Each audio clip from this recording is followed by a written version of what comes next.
হাওড়া জেলা বাগরোল অর্থাৎ মেছো বিড়ালের আবাসস্থল প্রচুর দেখা যায়। তবে ওরা এখানে নিশ্চিন্তে যেমন বাস করে, সেই সঙ্গে বর্তমান সময়ে ওদের কিন্তু চিন্তার দারুণ কারণ, বাসস্থান হারাচ্ছে, নানাভাবে দুর্ঘটনার সম্মুখীন মৃত্যুমুখে পড়ছে। দেখুন, হাওড়া জেলা মেছো বিড়ালদের জন্য খুব গুরুত্বপূর্ণ একটা এরিয়া। তার কারণ হচ্ছে হাওড়া জেলাতে যে পরিমাণ মেছো বিড়াল থাকে সেই পরিমাণ মেছো বিড়াল আমাদের দেখা এরকম কোনো জায়গা নেই আর হাওড়া ছাড়া, যেখানে এত বেশি পরিমাণ মেছো বিড়াল এখানে বাস করে। তার কারণ হচ্ছে এখানকার যে বাসস্থান, তাদের যে জলাভূমি, যেখানে যাদের বাস, সেই বাসস্থান এখানে সবচেয়ে বেশি বলেই এখানে এত মেছো বিড়াল বাস করে। এবার বর্তমানে যেটা সমস্যা হচ্ছে যে ফ্যাক্টরি তৈরি হচ্ছে প্রচুর পরিমাণে এই জায়গায়, যেহেতু জাতীয় সড়কগুলো গেছে। হ্যাঁ, তো সেই কারণে প্রচুর জলাভূমিকে যথেচ্ছভাবে ভরে দেওয়া হচ্ছে বেআইনিভাবে। জমির প্রকৃতি পরিবর্তন করে ফেলা হচ্ছে এবং তাতে করে ভারসাম্যটা হারিয়ে যাচ্ছে এবং মানুষ ক্ষতিগ্রস্ত হচ্ছে, তার সাথে প্রকৃতি সাংঘাতিকভাবে, জীববৈচিত্র্য সাংঘাতিকভাবে ক্ষতিগ্রস্ত হচ্ছে।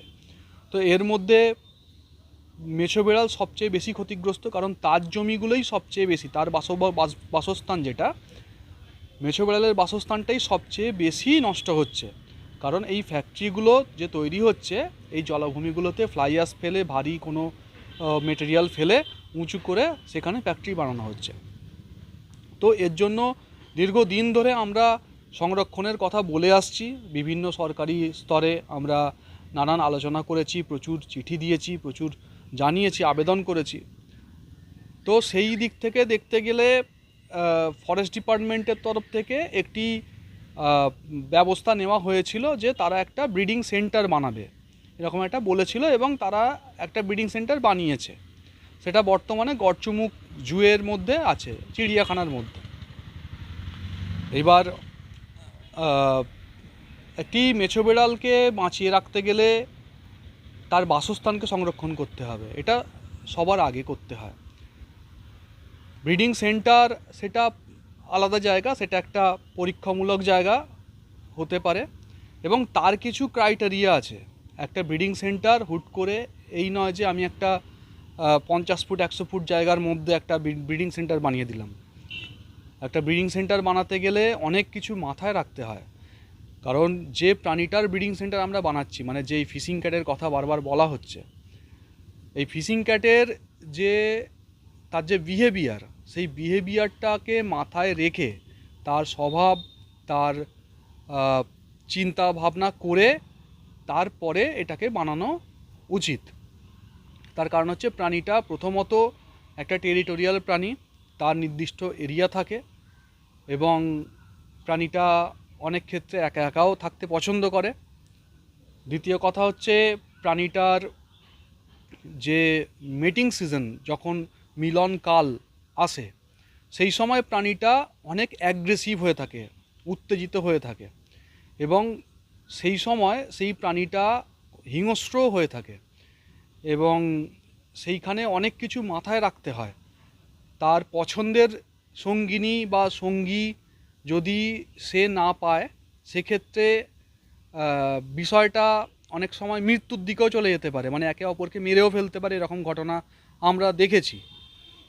তো এইগুলোকে মাথায় রাখতে হবে। এই নয় যে একটি মেল একটি ফিমেলকে ঢুকিয়ে দিলাম ব্রিডিং সেন্টারের মধ্যে, তারা মেট করে ফেলবে, বাচ্চা হবে, হবে না, এইভাবে হয় না। আর অনেকগুলো স্তর আছে।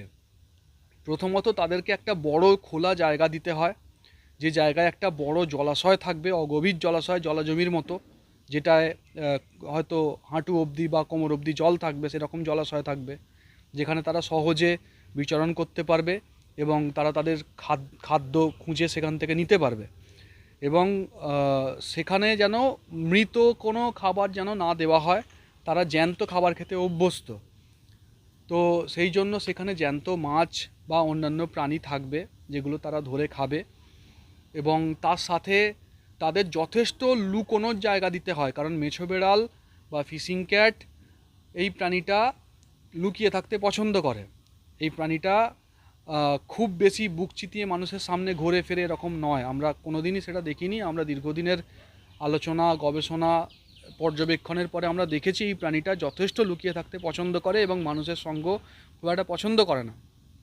আমি একটা জুয়ের মধ্যে একটা ব্রিডিং সেন্টার বানিয়েছি।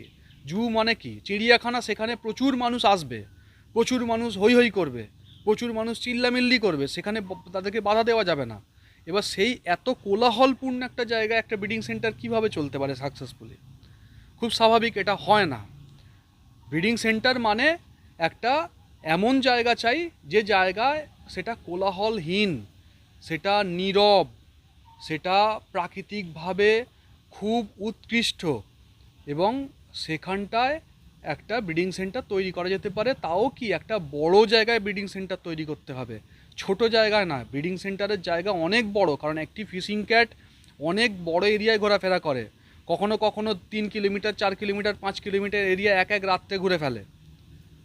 রেকর্ড আছে প্রায় 25 কিলোমিটার এরিয়া একটা পুরুষ ফিশিং ক্যাট ঘুরে ফেলেছে। তো সেই ক্ষেত্রে আমি যদি তাকে একটা ছোট্ট জেলখানার মধ্যে ভরে দিই আর বলি ব্রিডিং সেন্টার এটা, সেটা ব্রিডিং সেন্টার নয়, অন্য কিছু হতে পারে, সেটা চিড়িয়াখানা হতে পারে।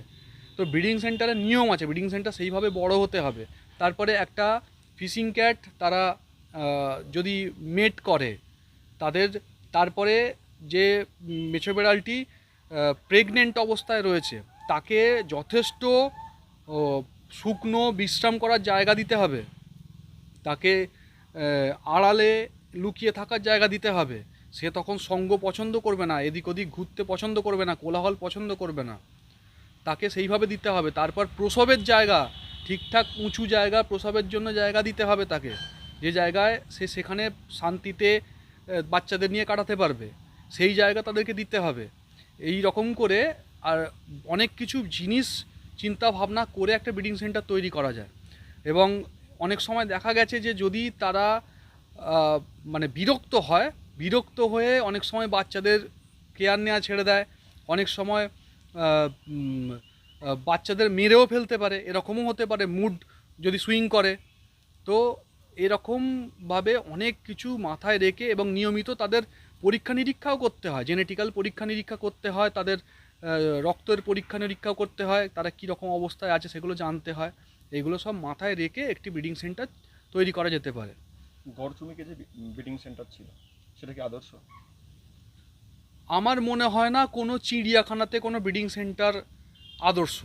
ব্রিডিং সেন্টার মানে হচ্ছে জায়গাটি কোলাহলহীন হবে, প্রাকৃতিক হবে, নিরালা নিভৃতে প্রাণীরা থাকতে পারবে শান্তিতে। সেখানে প্রচুর মানুষের আগমন হয়, গড়চুমুকে প্রচুর মানুষ যায় সেখানে, এবং সেখানে স্বাভাবিকভাবেই কোলাহল হবে, প্রচুর মানুষ চেঁচামেচি করবে, হই হুল্লোড় হবে। সেই জিনিসটা ফিশিং ক্যাট পছন্দ করে না। তো আমার মতে ওইখানে কোনো ব্রিডিং সেন্টার আদর্শভাবে চলতে পারে না। হাওড়া জেলায় এদের থাকার উপযুক্ত বাসস্থান, সে জায়গায় দাঁড়িয়ে এমন একটা আশঙ্কা শোনা যাচ্ছে হাওড়ার পরিবর্তে কলকাতাকে বেছে নেওয়া হচ্ছে, মানে আলিপুর চিড়িয়াখানাকে বেছে নেওয়া হচ্ছে প্রজনন কেন্দ্র হিসাবে। সে বিষয়ে আপনারা যারা পরিবেশ নিয়ে কাজ করেন, দীর্ঘদিন এই বাগরোল সম্পর্কে কাজ করছেন, আপনাদের মতামত কী শুনলাম?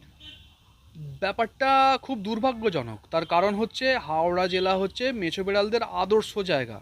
মেছো বেড়ালদের হাওড়ার জলাভূমির থেকে বেশি ভালো জায়গা কোথাও হতে পারে না। আলিপুরের মতো শহরের মাঝখানে এক চিলতে চিড়িয়াখানার জায়গা তো কোনোভাবেই হতে পারে না। মানুষ কেন, সারা পৃথিবীর যত প্রাণী আছে তারা জন্মগতভাবে স্বাধীন, তাদেরকে আটকে রাখার অধিকার কারো নেই। তাকে স্বাধীনভাবে বাঁচতে দিতে হবে, স্বাধীন জায়গায় তাদেরকে প্রজনন করতে দিতে হবে, তাদেরকে বংশবিস্তার করতে দিতে হবে। তাদেরকে একটা ছোট ঘরের মধ্যে আটকে রেখে তাদেরকে মেটিং করতে বাধ্য করা, এইটা কোনোভাবেই সুস্থ সমাজের পক্ষে একদম কাম্য নয়। তাহলে কি সাজেস্ট করবেন বিষয়ে? সাজেস্ট করব বলতে মেছো বেড়ালের জন্যে সংরক্ষিত বনভূমি বানাতে হবে, জলাভূমি বানাতে হবে। জলাভূমি তো এমনিই সংরক্ষিত, আইনে জলাভূমিকে বিশেষ সংরক্ষণ দেওয়া আছে। সেই আইনটাকে আমরা চাই ইমপ্লিমেন্টেশন হোক, সেই আইনটা প্রণয়ন হোক। আমরা আইনের শাসন চাইছি, আইনে যথেষ্ট আমাদের প্রকৃতিকে, পরিবেশকে, জলাকে, মেছো বেড়ালকে যথেষ্ট সংরক্ষণ দেওয়া আছে। মেছো বেড়াল আমাদের শিডিউল 1 অ্যানিমাল, তপশিলি 1 অন্তর্ভুক্ত, তাকে বাঘের সমান গুরুত্বপূর্ণ। এবং সেই প্রাণীটার বাসস্থান যখন নষ্ট হয় তখন সেটা আইনের আওতায় পড়ে, কিন্তু সেখানে দেখা যায় যে প্রশাসনিক দিক থেকে সেখানে নীরবতা পালন করা হয়। এটা পরিবর্তন আমরা চাইছি। আমরা চাইছি যে প্রাণীটা আইন যাকে সংরক্ষণ দিয়েছে, আমাদের সংবিধান যাকে সংরক্ষণ দিয়েছে, সেই সংরক্ষণের দায়িত্বটা আমাদের প্রশাসন, যারা আইনের রক্ষক যারা, সেটা পালন করবেন। আপনার নাম? আমার নাম শুভজিৎ মাইতি।